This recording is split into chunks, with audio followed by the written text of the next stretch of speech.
नमस्कार, आज की बात में आपका स्वागत है। आज पार्लियामेंट में वो हुआ जो पहले कभी नहीं देखा गया। पार्लियामेंट में सत्ता पक्ष और विपक्ष के टकराव के बीच दो सांसद लहूलुहान हो गए। पार्लियामेंट में सांसदों के झगड़े का केस पुलिस थाने पहुंच गया। राहुल गांधी के खिलाफ हत्या की कोशिश की शिकायत दर्ज कराई गई। कांग्रेस की तरफ से बीजेपी के नेताओं के खिलाफ शिकायती चिट्ठी पुलिस को दी गई। पार्लियामेंट के परिसर में झगड़े की शिकायतें राज्यसभा के चेयरमैन और लोकसभा स्पीकर के पास भी पहुंची। बीजेपी के महिला सांसद ने भी राहुल गांधी पर बदसलूकी का इल्जाम लगाया। उन्होंने सभापति से राहुल के खिलाफ एक्शन लेने की मांग की और अब आरोपों प्रत्यारोपों का दौर लगातार चल रहा है। जो दो सांसद घायल हुए हैं, एक का सिर फट गया, एक बेहोश होकर गिर पड़े, दोनों अब हॉस्पिटल में हैं। बीजेपी का इल्जाम है कि राहुल गांधी ने बुजुर्ग सांसद प्रताप सारंगी को धक्का देकर गिराया, जिससे उनके सिर में गहरी चोट लगी। लेकिन राहुल गांधी का दावा है उन्होंने किसी को धक्का नहीं दिया, उल्टा उनके साथ धक्का मुक्की हुई। उन्होंने कहा बीजेपी के सांसदों ने मल्लिकार्जुन खड़गे के साथ भी धक्का मुक्की की। राहुल गांधी ने कहा यह सब अडानी के मुद्दे से ध्यान हटाने के लिए बीजेपी का ड्रामा है। लेकिन प्रियंका गांधी ने कहा अमित शाह के मुद्दे से ध्यान हटाने के लिए बीजेपी के लोगों ने यह सब किया। घायल सांसदों से प्रधानमंत्री नरेंद्र मोदी ने फोन पर बात करके उनका हाल पूछा। बीजेपी के कई नेता हॉस्पिटल में सांसदों को देखने गए। शिवराज सिंह चौहान ने कहा राहुल गांधी ने जो किया वो भारत की संस्कृति और परंपराओं के खिलाफ है। इस तरह के नेता को लीडर ऑफ ऑपोजिशन के पद पर होना ही नहीं चाहिए। अब सवाल ये, क्या वाकई में राहुल गांधी ने इस तरह की हरकत की? क्या बीजेपी से आए सांसदों ने राहुल गांधी का रास्ता रोका, या राहुल जानबूझकर अपनी पार्टी के सांसदों को साथ लेकर उस रास्ते की तरफ गए जहां बीजेपी के सांसद प्रोटेस्ट कर रहे थे? घटना के वीडियो क्या कहते हैं, घटना के चश्मदीद गवाह क्या कहते हैं, इस सब आपको बताऊंगा आज की बात में। अगर राहुल गांधी के खिलाफ एफआईआर दर्ज हो गई, आरोप साबित हो गए, तो नए कानून के तहत कितनी सजा हो सकती है यह भी आपको बताऊंगा। लेकिन सबसे पहले यह दिखा देता हूं कि आज सुबह सुबह पार्लियामेंट के परिसर में हुआ क्या। असल में कांग्रेस के सांसद पिछले 14 दिन से रोज सदन की कार्रवाई शुरू होने से पहले पार्लियामेंट परिसर में प्रदर्शन करते हैं। रोज की तरह आज भी राहुल गांधी और प्रियंका गांधी के नेतृत्व में कांग्रेस के अलावा डीएमके, उद्धव ठाकरे की शिवसेना, झारखंड मुक्ति मोर्चा और लेफ्ट पार्टियों के सांसद प्रदर्शन के लिए इकट्ठा हुए।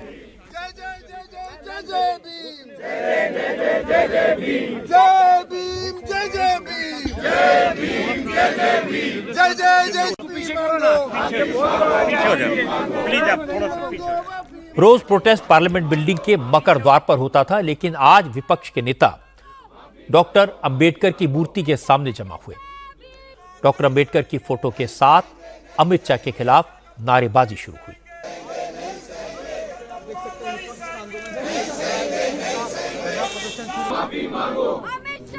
इसी बीच बीजेपी के सांसद मकर द्वार पर इकट्ठे होकर कांग्रेस के खिलाफ प्रोटेस्ट करने लगे। बीजेपी के सांसदों का कहना था कि कांग्रेस ने अमित शाह का एडिटेड वीडियो वायरल करके देश को गुमराह किया। कांग्रेस इस झूठ के लिए माफी मांगे। सत्ता पक्ष और विपक्ष के एमपीज एक दूसरे के खिलाफ नारे लगा रहे थे। ये रोज होता है, कोई बड़ी बात नहीं थी। लेकिन माहौल उस वक्त टेंस हो गया जब राहुल गांधी अपनी पार्टी के सांसदों के साथ बीजेपी के एमपीज की तरफ बढ़ने लगे। कांग्रेस के नेताओं का कहना है कि वो तो सदन की कार्रवाई में हिस्सा लेने के लिए जा रहे थे। बीजेपी के सांसदों ने जानबूझकर रास्ता रोक दिया। हालांकि तस्वीरों में साफ दिखाई दे रहा है कि सुरक्षा कर्मियों ने पार्लियामेंट में अंदर जाने के लिए मकर द्वार पर एक किनारे से रास्ता बनाया था। लेकिन राहुल गांधी उस रास्ते से न जाकर बीजेपी के सांसदों के बिल्कुल सामने पहुंच गए। सत्ता पक्ष और विपक्ष के सांसद एक दूसरे के सामने खड़े होकर नारेबाजी करने लगे। एक तरफ राहुल गांधी, प्रियंका गांधी, मल्लिकार्जुन खड़गे और कांग्रेस के दूसरे नेता थे, जबकि सामने गिरिराज सिंह, निशिकांत दुबे और बीजेपी के दूसरे सांसद थे। इस हंगामे के दौरान हादसा हो गया, 2 सांसद गिर गए।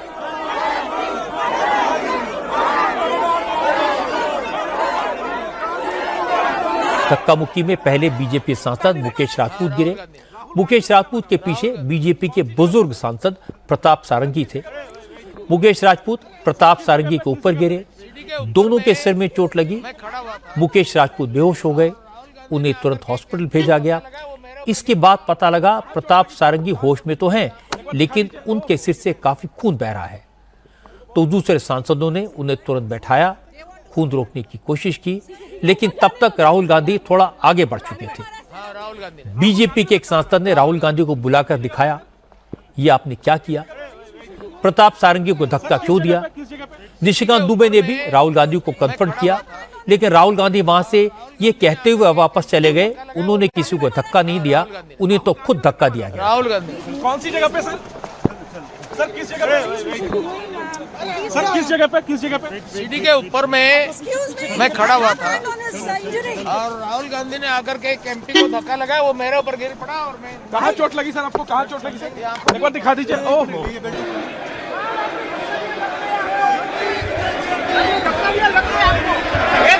आपको शर्म नहीं आती है क्या राहुल? क्या शर्म नहीं आती है? क्या शर्म नहीं आती है? गुंडागर्दी करते हो, बूढ़े को गिरा दिया जाता है। इतना कौन सा गुंडागर्दी करते हो? This is not the way.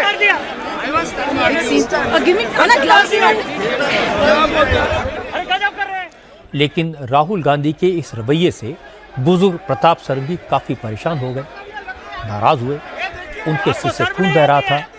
उन्होंने कुर्सी पर बैठे बैठे कहा कि राहुल ने ही बीजेपी एमपी को धक्का दिया, जो उनके ऊपर गिर गया, जिसके कारण उन्हें चोट लगी। और राहुल गांधी, हम खड़े थे साइड में, राहुल गांधी एक एमपी को धक्का लगा जो मेरे ऊपर गिर गया और मैं नीचे गिर पड़ा, ये मेरा इंजरी हो गया। बीजेपी सांसद मनोज तिवारी भी उस वक्त मौके पर मौजूद थे। मनोज तिवारी ने बताया, कांग्रेस और दूसरे विपक्षी दल रोज मकर द्वार रोककर प्रोटेस्ट करते हैं, तब बीजेपी के सांसद साइड से निकल जाते थे। लेकिन राहुल गांधी जानबूझकर बीजेपी के सांसदों से टकराए, क्योंकि वो झगड़ा करने के इरादे से ही आए थे। मनोज तिवारी ने कहा, अगर राहुल गांधी चाहते तो वो भी साइड से पार्लियामेंट के अंदर जा सकते थे। राहुल गांधी और कांग्रेस की टीम और उनकी जो भी गठबंधन के लोग हैं, इन लोगों ने अपना प्रदर्शन जारी रखा था हमारे प्रदर्शन स्थल से करीब 85 मीटर दूर, और वहां से वो चलते हैं प्री प्लान, और जहां हम प्रदर्शन कर रहे हैं वहां आकर के हमारी टीम से सीधे टीम प्रदर्शन के बीच में चीर करके घुसने की कोशिश किए। हमने जब रोका तो उस समय राहुल गांधी ने धक्का मारा है। आप हमसे बात करें, आप यहाँ खड़े हैं, मैं अगर आता हूं, मैं आप इधर जाना है मुझे, मैं इधर से भी निकल सकता हूं, यहां से भी निकल सकता हूं। राहुल गांधी और उनकी टीम की जिद थी कि नहीं, आप यहां से हटो, हम यहीं से घुसेंगे। अब हम इतनी संख्या में करीब 200-250 सांसद हैं, वो सब खड़े हैं और बीच से जाने की बात कर रहे हैं। लोगों ने बाएं और दाहिने पूरा पैसेज खाली है, सिक्योरिटी खाली करा के रखी हुई है, जिसको सदन में जाना है। संसद ये 11 बजे शुरू होती है और ये घटना 10:40 की है। 20 मिनट पहले कोई जरूरत नहीं थी उनको संसद में जाने की। इसके बाद एम्बुलेंस मंगाई गई। बीजेपी के जख्मी सांसदों को राम मनोहर लोहिया हॉस्पिटल भेजा गया। शिवराज सिंह चौहान और प्रहलाद जोशी घायल सांसदों का हाल जानने के लिए हॉस्पिटल पहुंचे।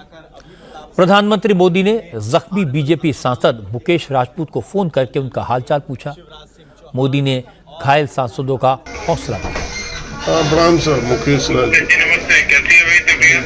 हाँ सर, ठीक है, अभी भी चक्कर सा आ रहा है, घबराहट सी हो रही है। नहीं, पूरी केयर करना, जल्दी बिल्कुल मत करना और सारी ट्रीटमेंट लेना। ठीक है सर, ठीक है सर, ठीक है सर, ठीक, प्रणाम सर, प्रणाम। राम मनोहर लोहिया हॉस्पिटल के medical superintendent doctor Ajay Shukla ने बताया कि जब दोनों सांसद हॉस्पिटल पहुंचे तो उनकी पल्स रेट और बीपी दोनों बढ़े हुए थे। डॉक्टर ने कहा कि प्रताप सारंगी को ज्यादा गहरी चोट लगी है। उनके सिर में 4-5 टांके लगे हैं। डॉक्टर अजय शुक्ला ने बताया कि इस उम्र में प्रताप सारंगी को जो चोट लगी है वो उनकी हेल्थ के लिए ठीक नहीं है। वहीं मुकेश राजपूत की हालत भी अभी स्थिर नहीं है। दोनों की MRI कराई गई है। रिपोर्ट आने के बाद ही पता लगेगा कि एक्चुअल कंडीशन क्या है।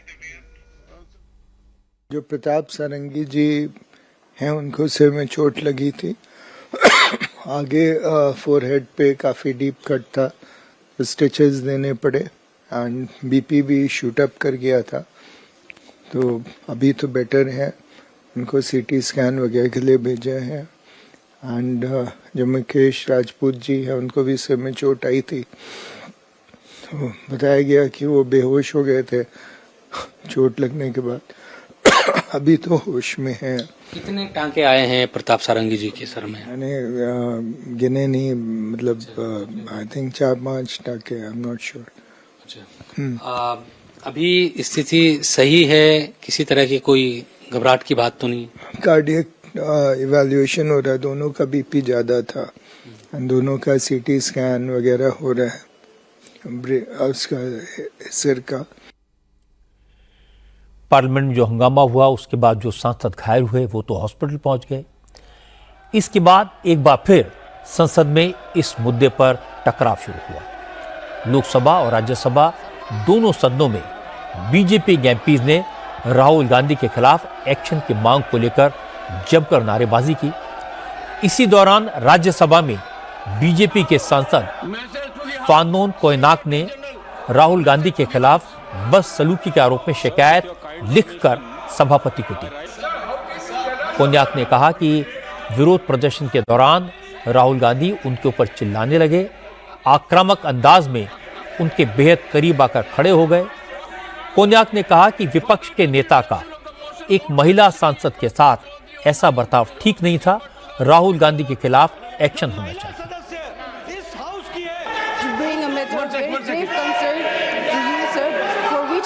सभापति महोदय, मैं एक गंभीर मसले की तरफ आपका ध्यान आकर्षित करना चाहती हूं और इसके लिए मैंने आपसे पहले ही संरक्षण मांगा है। आज विरोध प्रदर्शन के दौरान ये बिल्कुल शांतिपूर्ण प्रदर्शन था। मैं मकर द्वार की सीढ़ी पर खड़ी थी जिस दौरान मेरे साथ ऐसा हुआ, जिसकी वजह से मैं बहुत दुखी हूँ। लोकसभा में नेता विपक्ष राहुल गांधी डरावने तरीके से मेरे बेहद करीब आकर खड़े हो गए और मैं इनकी वजह से बहुत असहज हो गई और वो मेरे ऊपर चिल्लाने लगे। ऐसा बर्ताव नेता विपक्ष को शोभा नहीं देता। हालांकि जैसे ही सदन में यह मामला उठा तो कांग्रेस के सांसदों ने भी अंबेडकर के अपमान का मुद्दा उठाकर नारेबाजी शुरू कर दी। हंगामे के बीच संसदीय कार्य मंत्री किरेन रिजिजू ने भी पार्लियामेंट कैंपस में हुई धक्का मुक्की के लिए राहुल गांधी और कांग्रेस के नेताओं को जिम्मेदार ठहराया। किरेन रिजिजू ने कहा, संख्या बल के मामले में बीजेपी कांग्रेस से बहुत आगे है।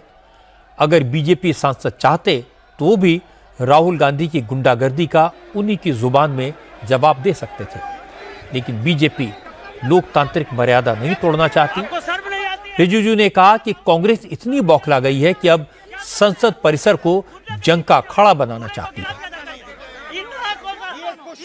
जो श्रीमान राहुल गांधी ने जिस तरीके से 2 सांसदों को मारा है, हमारा सांसद बहुत आक्रोश है। हम लोग भी अगर उसी तरह हाथ उठाते तो क्या हालत होता सर। हमारे पास संख्या है, हम डरपोक नहीं है, लेकिन हमारे लोग भी श्री राहुल गांधी जैसे अगर हाथ उठाना लग जाएगा तो लोकतंत्र कैसे चलेगा सर। ये जो कांग्रेस पार्टी का बिहेवियर है ये इतना शर्मनाक है, हम विश्वास भी नहीं कर सकते हैं। हमारे पास संख्या है, हम डरने वाला नहीं है, लेकिन हाथापाई करके हम एक दूसरे को मारा मारी करके संसद को हम इस नीचे स्तर तक हम गिराना नहीं चाहते हैं। आप सब कांग्रेस के सदस्यों से मैं हाथ जोड़ के कहना चाहता हूँ, श्रीमान राहुल गांधी जी का जो व्यवहार के लिए पूरा कांग्रेस सदस्य इस सदन से माफी मांगे, देश से भी माफी मांगे। ये संसद कोई कुश्ती का अखाड़ा नहीं है। इसके बाद राज्यसभा में सदन के नेता जेपी नड्डा ने कहा, संविधान पर चर्चा के दौरान कांग्रेस बुरी तरह एक्सपोज हो गई, इसीलिए कांग्रेस के नेता बेचैन हैं। जेपी नड्डा ने कहा कि राहुल गांधी ने महिला सांसद से जैसा सलूक किया वो ब्रीच ऑफ प्रिविलेज का मामला बनता है। नड्डा ने कहा कि वो राहुल गांधी के खिलाफ निंदा प्रस्ताव लेकर आएंगे। ये बौखला गए हैं, आपा खो बैठे हैं और आज जो लीडर ऑफ ऑपोजिशन श्रीमान राहुल गांधी ने जिस तरीके से आज गैर प्रजातांत्रिक तरीके से प्रजातांत्रिक व्यवस्था में लोग जो हमारे सांसद थे वो प्रदर्शन कर रहे थे, उनके साथ धक्का मुक्की की जिसमें हमारे 2 सांसद घायल हुए, हॉस्पिटल में भर्ती हुए, उनका इलाज चल रहा है। और जो हमारी बहन कोनियाक जो महिला सदस्य इस हाउस की है उसको जिस तरीके से लीडर ऑफ ऑपोजिशन ने धक्का दिया वो शारीरिक और मानसिक प्रताड़ना के बराबर है और ये प्रिविलेज का विषय है।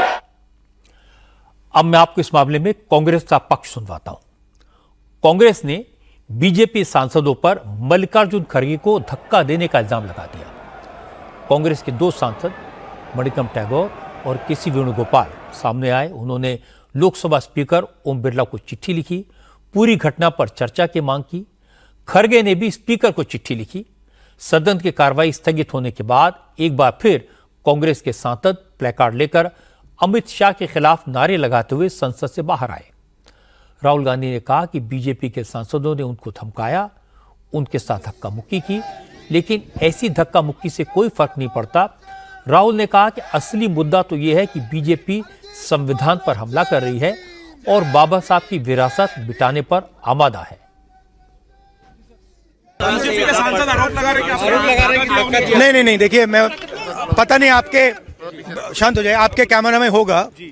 ये पार्लियामेंट की एंट्रेंस है, इसमें मैं अंदर जाने की कोशिश कर रहा था तो बीजेपी के एमपी जो थे वो मुझे ऐसे रोकने की कोशिश कर रहे थे, धकेल रहे थे और मुझे धमका रहे थे, तो वो हुआ है।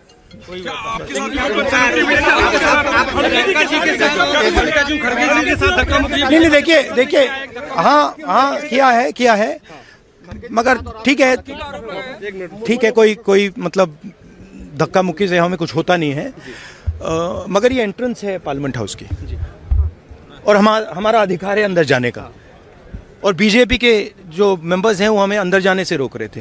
सेंट्रल इशू है जो आप लोग मांग कर रहे हैं अमित शाह के रेजिग्नेशन को लेकर। नहीं, सेंट्रल इशू है कि ये कॉन्स्टिट्यूशन पर आक्रमण कर रहे हैं और जो अंबेडकर जी की मेमोरी है उसका अपमान कर रहे हैं। बीजेपी सर आप लोगों से माफी की मांग कर रही है।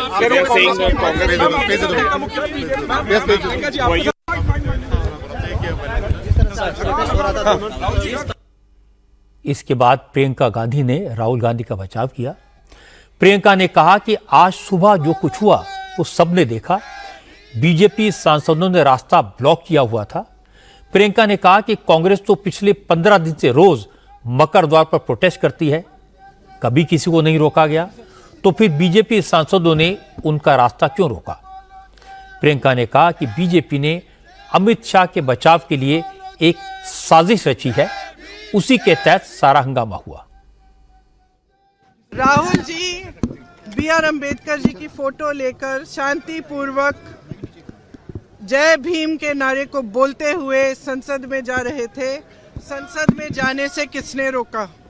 आप देख लीजिए, हम इतने दिनों से प्रोटेस्ट कर रहे हैं, साइड में प्रोटेस्ट कर रहे हैं, जो भी आ रहा है जा रहा है, उसको पूरा रास्ता है।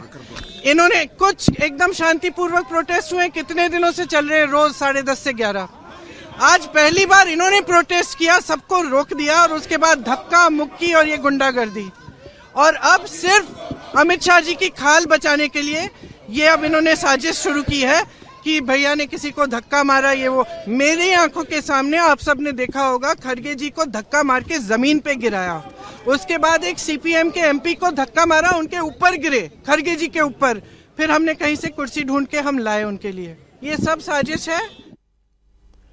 इसके बाद पहली बार ऐसा हुआ जब पार्लियामेंट में सांसदों के झगड़े का झंझट पुलिस स्टेशन तक पहुंच गया। बीजेपी के सांसद अनुराग ठाकुर और बांसुरी स्वराज राहुल गांधी के खिलाफ शिकायत लेकर पार्लियामेंट स्ट्रीट थाने पहुंचे। दोनों ने इलाके के डीसीपी से बात की और इसके बाद राहुल गांधी पर जान से मारने की कोशिश करने, जानलेवा चोट पहुंचाने और डराने धमकाने जैसी धाराओं के तहत शिकायत दर्ज कराई। ये शारीरिक हमला करना और उकसाने का काम उन्होंने किया है। हमने सेक्शन 109, 115, सेक्शन 117, सेक्शन 125, सेक्शन 131 और सेक्शन 351 के अंतर्गत उनके खिलाफ कंप्लेंट दर्ज करवाई है। और अगर मैं आपको कहूं तो सेक्शन 109 अटेम्प्ट टू मर्डर है, section 109 is attempt to murder, section 109 is voluntarily causing hurt, section 117 is voluntarily causing grievous hurt, section 125 act of endangering life or personal safety of others, section 121 use of criminal force and section 351 criminal intimidation। इसको लेकर जब हमने ये इन धाराओं के अंतर्गत ये complaint दर्ज कराई है तो सीधे तौर पर ये दिखाता है कि राहुल गांधी जी ने एक सोची समझी तरीके से जो रास्ता तय किया गया था उस पर नहीं गए, दल बल का प्रयोग किया, अपने साथी सांसदों को उकसाया और जिसके कारण गंभीर चोटें 2 सांसदों को लगी है। अनुराग ठाकुर बीएनएस की जो दफाएं गिनवा रहे हैं, अगर उनमें आरोप साबित हो जाएं तो 7 साल से लेकर 10 साल तक की कैद की सजा हो सकती है। हालांकि पुलिस ने आरोपों की शुरुआती जांच के बाद अब से थोड़ी देर पहले राहुल गांधी के खिलाफ जानबूझकर दूसरे पर हमला करने और गंभीर चोट पहुंचाने के आरोप में बीएनएस की दफा 117, 125 और 131 के तहत एफआईआर दर्ज की है। अब जांच होगी, सबूतों के आधार पर मुकदमा चलेगा। जैसे ही बीजेपी के नेता पुलिस स्टेशन पहुंचे तो दिग्विजय सिंह भी कांग्रेस के नेताओं का डेलीगेशन लेकर पार्लियामेंट स्ट्रीट थाने पहुंच गए। यहां भी बीजेपी और कांग्रेस के नेताओं का आमना सामना हुआ, लेकिन बात नहीं हुई। दिग्विजय सिंह, प्रमोद तिवारी और मुकुल वासनिक भी बीजेपी सांसदों के खिलाफ पुलिस को कंप्लेंट देने पहुंचे थे। प्रमोद तिवारी ने कहा, आज संसद भवन के बाहर बीजेपी ने आतंकवादियों जैसा बर्ताव किया, इसकी वजह से पार्लियामेंट कैंपस में खून बहा। प्रमोद तिवारी ने कहा कि आज संसद के दरवाजे पर जो धक्का मुक्की हुई वो एक बड़ी साजिश थी और चूंकि बीजेपी सांसदों ने मल्लिकार्जुन खड़गे जैसे दिग्गज दलित नेता को धक्का दिया, इसलिए उनके खिलाफ हरिजन एक्ट में एफआईआर होनी चाहिए। इसमें एक कॉन्स्पिरेसी है, किसने उनको इजाजत दी कि वो डंडा लेके आए। हम लोग जो बैनर दिखा रहे थे उसमें डंडा नहीं था। कॉन्स्पिरेसी का तीसरा हिस्सा, सामान्यतः ये विरोध पक्ष का दायित्व है कि विरोध करे, परंतु सत्ता पक्ष को किसने ये इजाजत दी कि पूरा द्वार रोके। परसों गाली दी जो दलितों का उस समय का सबसे बड़ा नेता था अंबेडकर जी, उनको अपमानित किया, गाली दी। और आज भारतवर्ष में 50 वर्ष से अधिक राजनीति में एलओपी खड़गे जी, इनका सबसे बड़ा कद है, उन्हें धक्का देके गिराया गया और गिराया नहीं दिया गया। हरिजन एक्ट भी इसमें बनता है, वो हरिजन है। मुझे पूरी उम्मीद है कि निष्पक्ष व्यवस्था होगी। कांग्रेस के नेता बीजेपी नेताओं के खिलाफ SC/ST एक्ट के तहत केस दर्ज कराना चाहते हैं, लेकिन असल में मल्लिकार्जुन खड़गे को कोई चोट नहीं लगी है। खड़गे ने आज खुद बताया कि धक्का मुक्की के दौरान वो अपना बैलेंस खो बैठे थे, इसलिए जमीन पर बैठ गए थे, लेकिन अब बीजेपी के सांसद उल्टे उन्हीं पर धक्का मुक्की का इल्जाम लगा रहे हैं। असल में जब हंगामा बढ़ गया, थाने में शिकायत दर्ज हो गई, तो राहुल गांधी मल्लिकार्जुन खड़गे के साथ प्रेस कॉन्फ्रेंस करने आए। खड़गे ने कहा कि अमित शाह ने डॉक्टर अंबेडकर का अपमान किया, पूरे देश में इस पर रिएक्शन हो रहा है, इसलिए बीजेपी ने आज सोची समझी रणनीति के तहत लोगों का ध्यान भटकाने के लिए हंगामा किया और इसके बाद राहुल गांधी की तरफ माइक बढ़ा दिया। राहुल ने सबसे पहले संविधान की कॉपी जेब से निकालकर टेबल पर रखी, फिर कहा असल मुद्दा अडानी का है, अडानी के मसले को डाइल्यूट करने के लिए बीजेपी ने सारा खेल रचा है। राहुल गांधी ने कहा कि अमेरिका में अडानी के ऊपर मुकदमा चल रहा है और नरेंद्र मोदी अडानी को बचाने में लगे हैं। आज की जो हंगामा हुआ वो उसी प्लानिंग का हिस्सा है, लेकिन वो बीजेपी का प्लान सफल नहीं होने देंगे। आज फिर से इन्होंने एक नया डिस्ट्रैक्शन शुरू किया है। हम अंबेडकर जी की स्टैचू से सारे एमपी शांति से पार्लियामेंट हाउस जा रहे थे। पार्लियामेंट हाउस के सीढ़ियों पे बीजेपी के एमपी लकड़ियां लिए हमारे सामने खड़े होते हैं, हमें अंदर नहीं जाने देते हैं, और उसके बाद अब ये थोड़ा सा अपना फिर से डिस्ट्रैक्शन करने की कोशिश कर रहे हैं। रियलिटी ये है, इन्होंने अंबेडकर जी का अपमान किया है, उसकी अपॉलॉजी होनी चाहिए और रिजाइन करना चाहिए होम मिनिस्टर को। और जो मेन मुद्दा है जिसको ये मिटाना चाह रहे हैं, घुमाना चाह रहे हैं, मेन मुद्दा है कि नरेंद्र मोदी जी के मित्र अदानी जी के खिलाफ यूनाइटेड स्टेट्स में केस है, उनको वहां इंडाइट किया गया है, और अदानी जी को नरेंद्र मोदी जी हिंदुस्तान बेच रहे हैं। यह मेन मुद्दा है और इसकी डिस्कशन ये लोग नहीं चाहते हैं। राहुल गांधी को हर जगह अडानी का नाम लाने की आदत सी पड़ गई है। राहुल को करारा जवाब दिया केंद्रीय मंत्री शिवराज सिंह चौहान ने।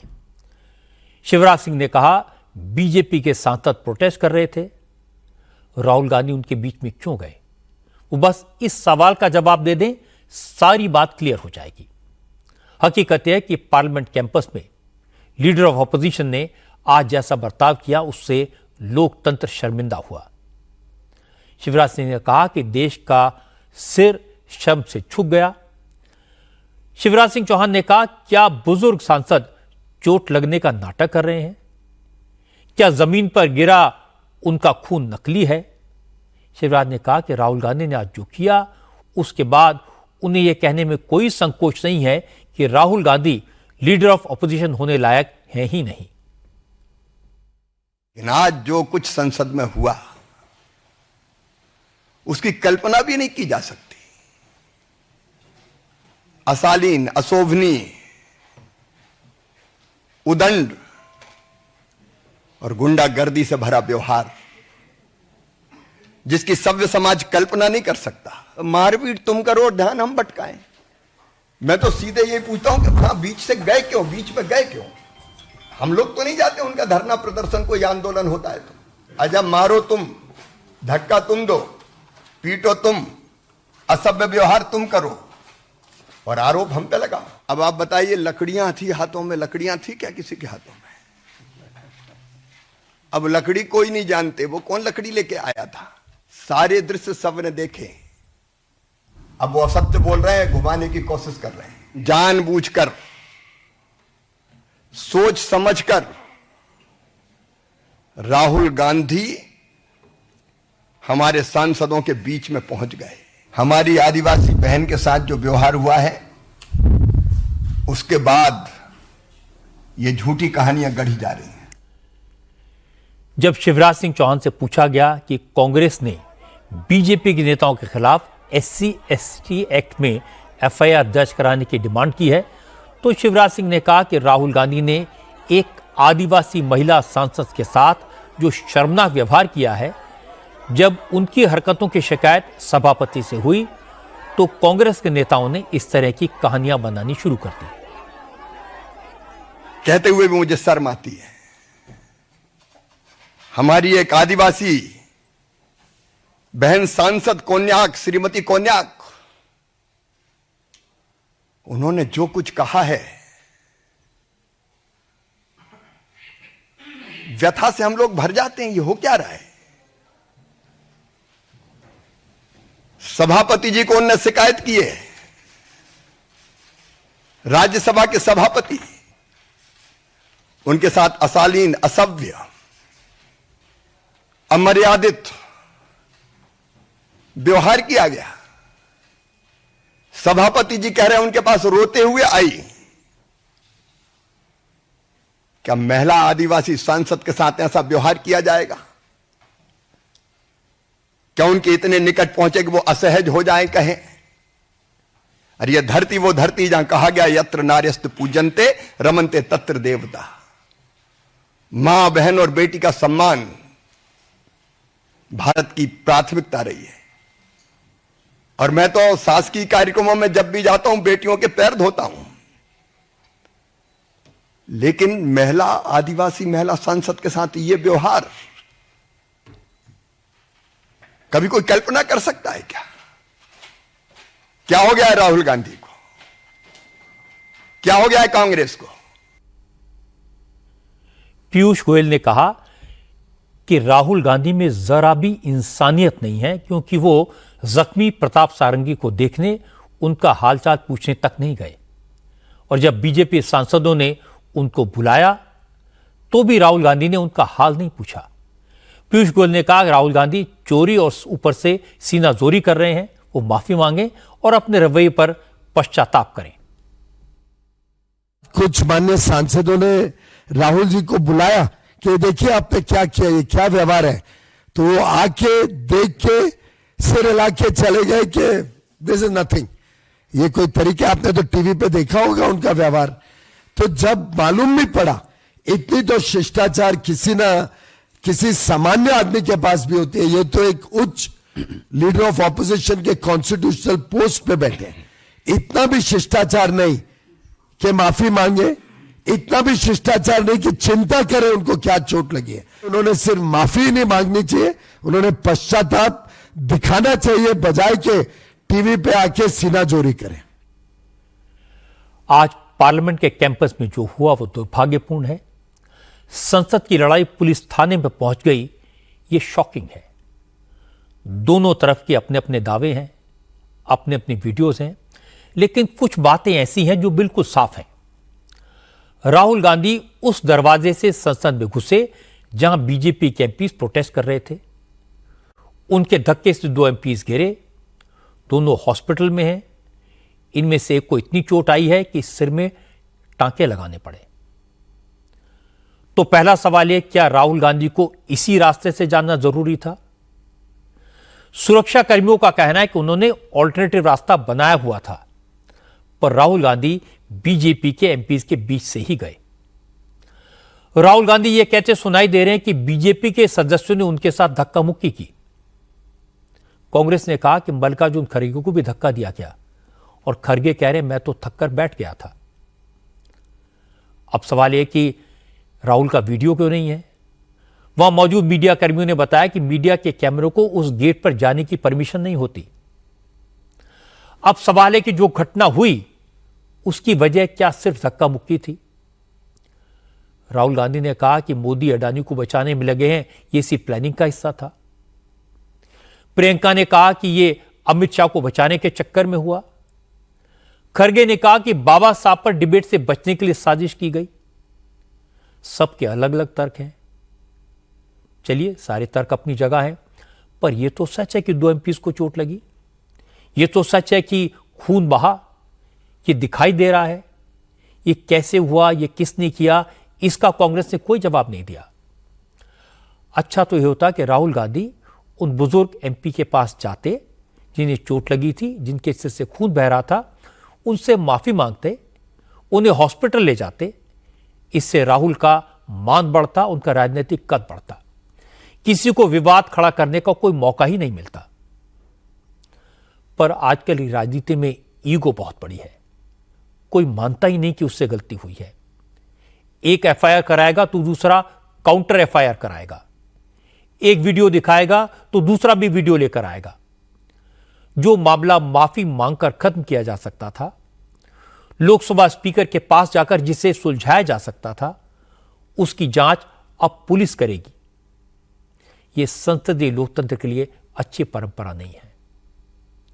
लेकिन गौर करने वाली बात है कि बाबा साहब अंबेडकर के अपमान के मुद्दे पर विरोधी दल आपस में बटे हुए हैं। सबकी अपनी अपनी रणनीति है। सब अपने अपने राज्य की सियासत के हिसाब से इस मुद्दे को उठा रहे हैं। कांग्रेस के प्रोटेस्ट के दौरान तो हंगामा हो गया, लेकिन उसके बाद समाजवादी पार्टी के सांसदों ने पार्लियामेंट परिसर में ही अमित शाह के खिलाफ अलग से प्रोटेस्ट किया। समाजवादी पार्टी के सांसद प्लेकार्ड लेकर अमित शाह के खिलाफ नारे लगाते हुए संसद परिसर में घूमे। समाजवादी पार्टी के नेताओं ने इसी मुद्दे पर यूपी असेंबली में हंगामा किया। आज अखिलेश यादव लखनऊ में थे। वहां अखिलेश ने कहा कि बाबा साहब अम्बेडकर पीडीए के लोगों के लिए भगवान हैं और बीजेपी को पीडीए से नफरत है, इसीलिए बीजेपी के नेता बाबा साहब का अपमान करते हैं। अखिलेश ने कहा कि अमित शाह ने जो कहा तो वीडियो में दिख रहा है, इसलिए अब बीजेपी की बहानेबाजी नहीं चलेगी, अमित शाह को माफी मांगनी चाहिए। बाबा साहब भीमराव अम्बेडकर जी पिछड़े, दलित, वंचित, शोषित और जमीन पर रहने वाले लोग, गरीबों के भगवान हैं और भगवान की तरह उन्हें हमेशा सम्मान किया, भगवान की तरह पूजते हैं। आज भी गांव-गांव आप जाएंगे तो उनके कैलेंडर होंगे, उनकी तस्वीर होगी, उन्हें लोग पूजते हैं। भारतीय जनता पार्टी के वो लोग हैं जो पिछड़ों से, दलितों से, आदि आबादी से, आदिवासियों से, अल्पसंख्यक से और खासकर पीडीए के लोगों से नफरत करते हैं। सभी सांसद जो मांग कर रहे हैं उनको सांसदों की मांग को मानना चाहिए और अगर बाबा साहब भीमराव अम्बेडकर जी का अपमान किया है तो उसको माफ़ी मांगनी चाहिए। ये एआई नहीं है, ये कोई टेक्निकल फॉल्ट नहीं है, ये फॉल्ट आपके अंदर रहा जिसकी वजह से आपने ये बोला है। ये एआई नहीं है, ये आपका नेचुरल भाव है जो अंदर से निकल आया आपको बाबा साहब अम्बेडकर। इसीलिए हम लोग कहते थे लोकतंत्र खतरे में है, संविधान खतरे में है, और वो बात आज सामने आ गई राज्यसभा में और लोकसभा में। बीजेपी के लोग संविधान और लोकतंत्र पर नहीं विश्वास करते। दिल्ली में तो चुनाव सिर पर हैं, इसलिए अरविंद केजरीवाल एक कदम और आगे बढ़ गए। उन्होंने दिल्ली में वाल्मीकि समाज की रैली बुलाई।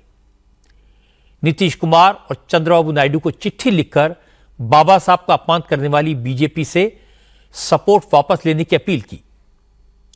अरविंद केजरीवाल ने वाल्मीकि मंदिर जाकर पूजा की, फिर वाल्मीकि समाज के लोगों को एड्रेस किया और लोगों से कहा कि वो कसम खाएं कि दलितों के भगवान डॉक्टर साहब का अपमान करने वाली बीजेपी को कभी वोट नहीं देंगे।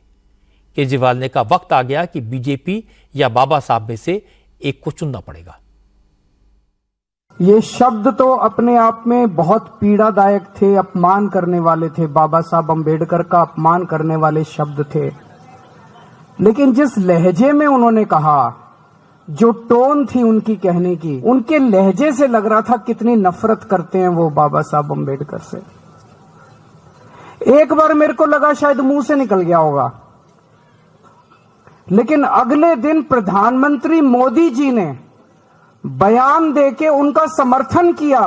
इससे ये पता चलता है इन्होंने जानबूझ के, सोच समझ के ये बात संसद में कही थी, एक नीति के तहत कही थी, सबको, पूरे देश को मैसेज देने के लिए कि अंबेडकर के लिए उनकी क्या भावनाएं हैं। ये सावरकर को मानते हैं, मानो, हमें कोई तकलीफ नहीं, जिसको मर्जी मानो तुम अपना भगवान।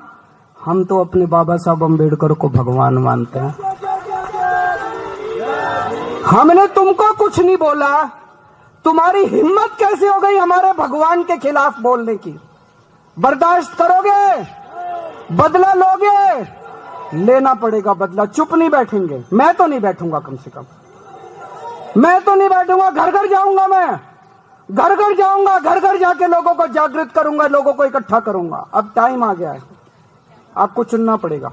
या तो आप बीजेपी से प्यार करते हो या बाबा साहब से प्यार करते हो। कोई ये कहे मैं बाबा साहब से प्यार करता हूं और बीजेपी को वोट देता हूं, नहीं हो सकता ये।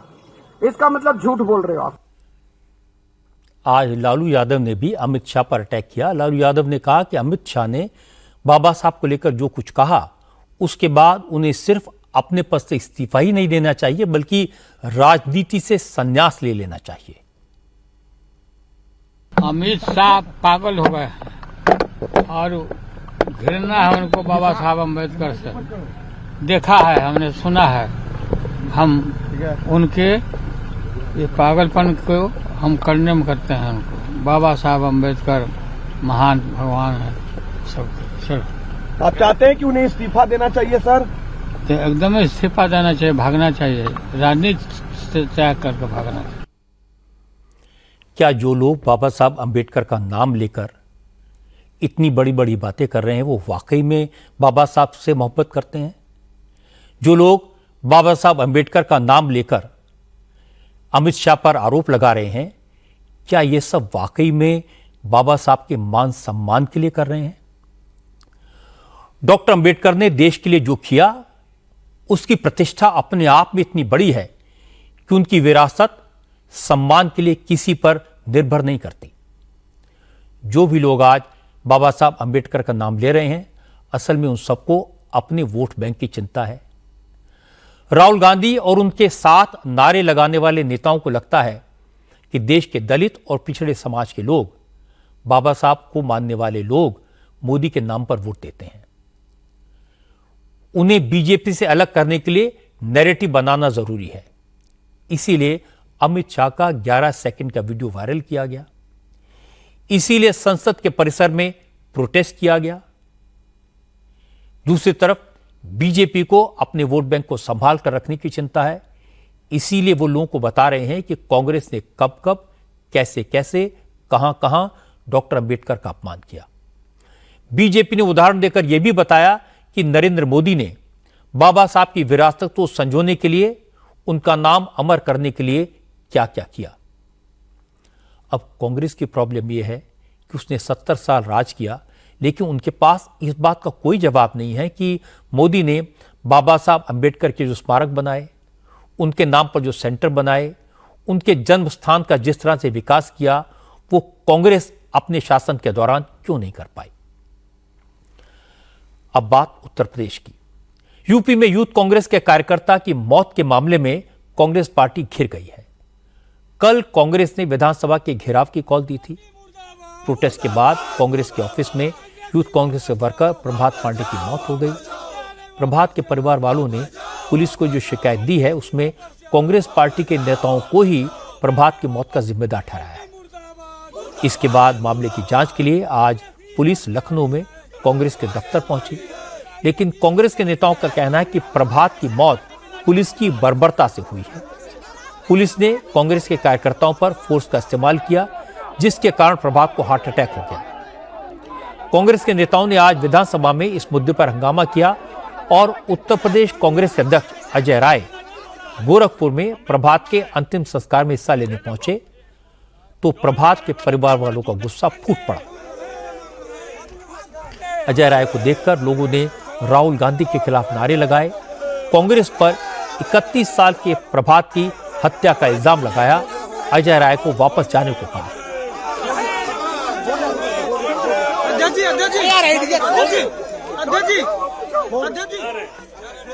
इसके बाद अजय राय रोने लगे। उन्होंने जनेऊ दिखाकर कहा वो भी ब्राह्मण है और वहां राजनीति करने नहीं बल्कि परिवार का दुख दर्द बांटने आए हैं। हालांकि अजय राय प्रभात को श्रद्धांजलि देने के बाद तुरंत वहां से लौट आए। अजय राय ने कहा उनके खिलाफ प्रभात के परिवार ने नारेबाजी नहीं की, बीजेपी के इशारे पर कुछ लोग भीड़ में शामिल होकर नारे लगा रहे थे। अजय राय ने कहा कि लखनऊ की पुलिस और प्रशासन ही प्रभात पांडे की मौत के लिए जिम्मेदार है। मुझे ये सरकार चिन्हट से जब मैं चला हूं लखनऊ से सुबह, मैं 4 बजे भोर में चला हूं, तब से ये लोग हमको रोक रहे हैं, रास्ते भर रोक रहे हैं। पूरा पुलिस प्रशासन लगा के रोका गया। पूछ सकते हैं, मैं वाया सहजनवा के अंदर गांव से आया हूँ। हम तो केवल श्रद्धांजलि अर्पित करने आए हैं। हमारा कार्यकर्ता था, हमारा प्रदेश का सचिव था कांग्रेस पार्टी का। ये कौन होते रोकने वाले? रोकने का अधिकार उसके परिवार को है, परिवार लोगों ने नहीं रोका है। ये भाजपा के लोग गंदी राजनीति कर रहे हैं। निश्चित तौर से पुलिस की मार से ये साबित करता है, ये रोक रहे हैं, ये साबित करता है पूरी तरीके से इसमें सरकार जिम्मेदार है, प्रशासन के द्वारा उसकी हत्या कराई गई। अजय राय और कांग्रेस पार्टी भले ही प्रभात पांडे की मौत के पीछे पुलिस प्रशासन को जिम्मेदार ठहरा रहे हैं, लेकिन जो फैक्ट सामने आए हैं उनके मुताबिक कांग्रेस का प्रोटेस्ट दोपहर 3 बजे खत्म हो गया था। प्रभात को 5 बजे हॉस्पिटल लाया गया। पुलिस का दावा है कि प्रभात 2 घंटे तक कांग्रेस के दफ्तर में बेहोश पड़ा रहा, लेकिन किसी ने उसे हॉस्पिटल ले जाने की जहमत नहीं उठाई। जब उसे हॉस्पिटल लाया गया तब तक उसकी मौत हो चुकी थी। जो शुरुआती रिपोर्ट आई है उसमें प्रभात पांडे की मौत की वजह हार्ट अटैक बताई गई है। प्रभात के चाचा ने जो एफआईआर दर्ज कराई है उसमें कांग्रेस पर इल्जाम लगाए गए हैं। उनका कहना है कि अगर प्रभात कांग्रेस पार्टी के दफ्तर में 2 घंटे से बेहोश था तो उसे पहले हॉस्पिटल क्यों नहीं लाया गया। एफआईआर दर्ज होने के बाद पुलिस लखनऊ में कांग्रेस के दफ्तर पहुंची और जिस कमरे में प्रभात पांडे बेहोश पड़ा था वहां तफ्तीश की। डीसीपी रवीना त्यागी ने कहा, इस मामले में साइबर क्राइम और फॉरेंसिक की टीम अपना काम कर रही है। इसके अलावा सीसीटीवी फुटेज की भी जांच की जाएगी। ऑफिस के केयरटेकर से पूछताछ की जाएगी, उसके बाद पता लगेगा असल में हुआ क्या था।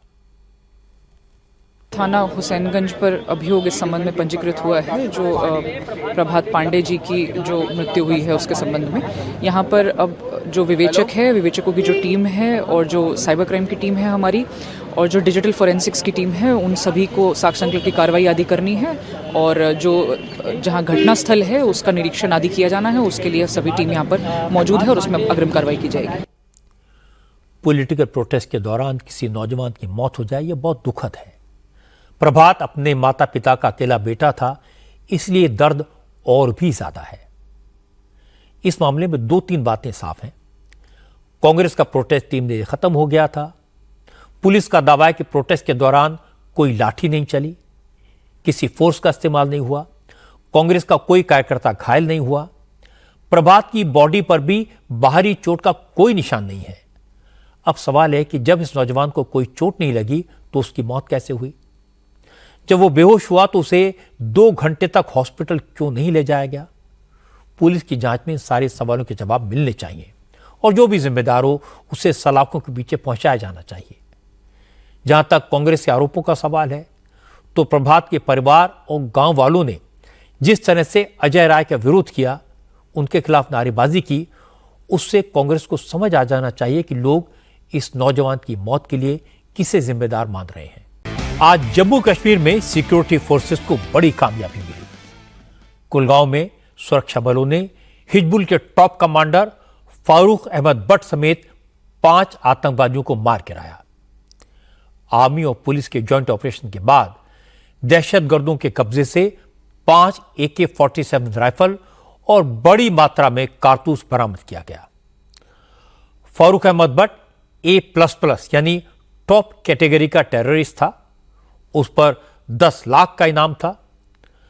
फारूक अहमद भट्ट के अलावा जो आतंकवादी मारे गए उनमें A+ कैटेगरी का मुश्ताक ईटू, A कैटेगरी का इरफान अहमद लोन और उसके साथ ही आदिल हुसैन और यासिर अहमद भट्ट शामिल हैं। ये 5 आतंकवादी कुलगांव के ही रहने वाले थे। सिक्योरिटी फोर्सेस ने कल देर रात ही इंटेलिजेंस इनपुट के बाद गांव में छुपे टेररिस्ट को घेर लिया था। सबसे पहले गांव को खाली करवाकर लोगों को सेफ जगह पर भेजा गया। इस दौरान आतंकवादियों ने फायरिंग शुरू कर दी।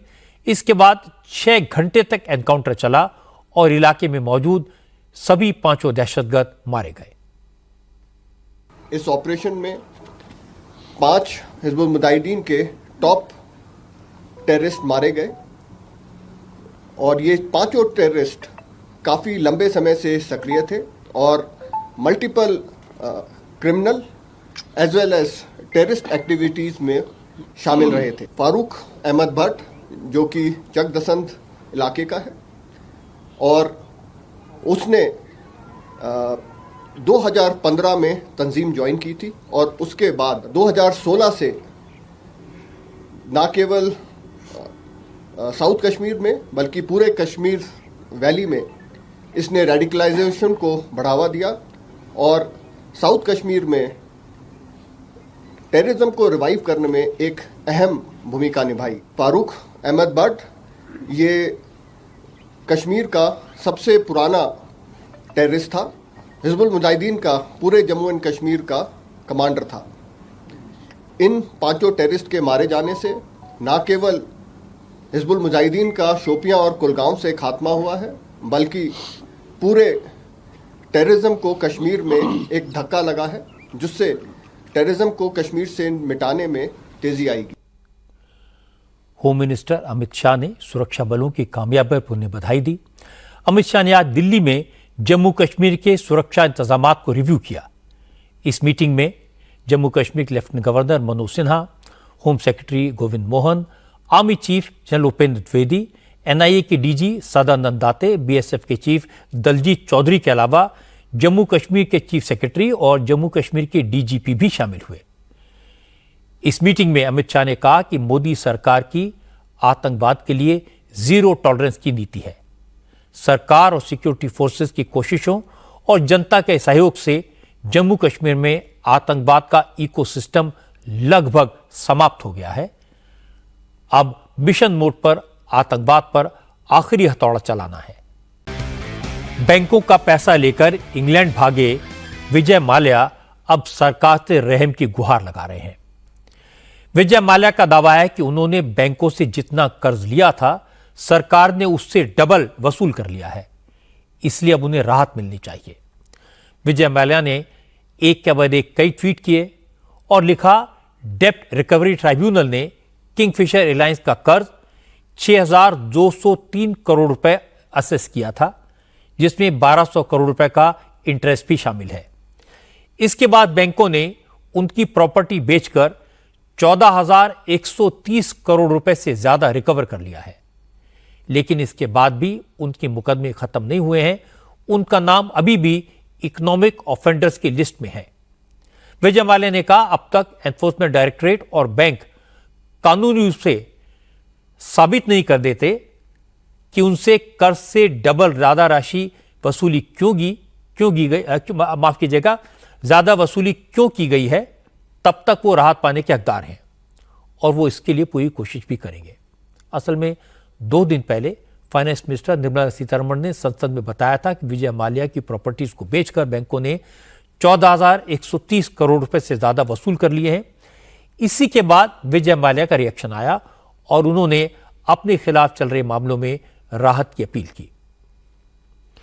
विजय माल्या पूछ रहे हैं, अगर उनकी प्रॉपर्टी बेचकर बैंकों ने सारा कर्जा वसूल कर लिया तो भी वो इकोनॉमिक ऑफेंडर क्यों हैं? पहली बात तो है कि वो ऑफेंडर है या नहीं, इसका फैसला अदालत करेगी, सरकार नहीं। दूसरी बात ये, अगर जनता की नजरों से देखें तो जब विजय माल्या की एयरलाइंस के कर्मचारी अपनी तनख्वाह के लिए तरस रहे थे, सड़कों पर प्रोटेस्ट कर रहे थे, उसमें विजय माल्या अपने प्राइवेट जेट से घूम घूम कर जगह जगह पार्टियां कर रहे थे, अपनी वेल्थ डिस्प्ले कर रहे थे। बिजनेस फेल होने का मलाल उनके चेहरे पर कभी दिखाई नहीं दिया। जब केस बना तो वो मुंह छुपाकर लंदन भाग गए। इसीलिए पब्लिक की नजरों में वो गुनहगार हैं, उनसे किसी को सिंपैथी नहीं है।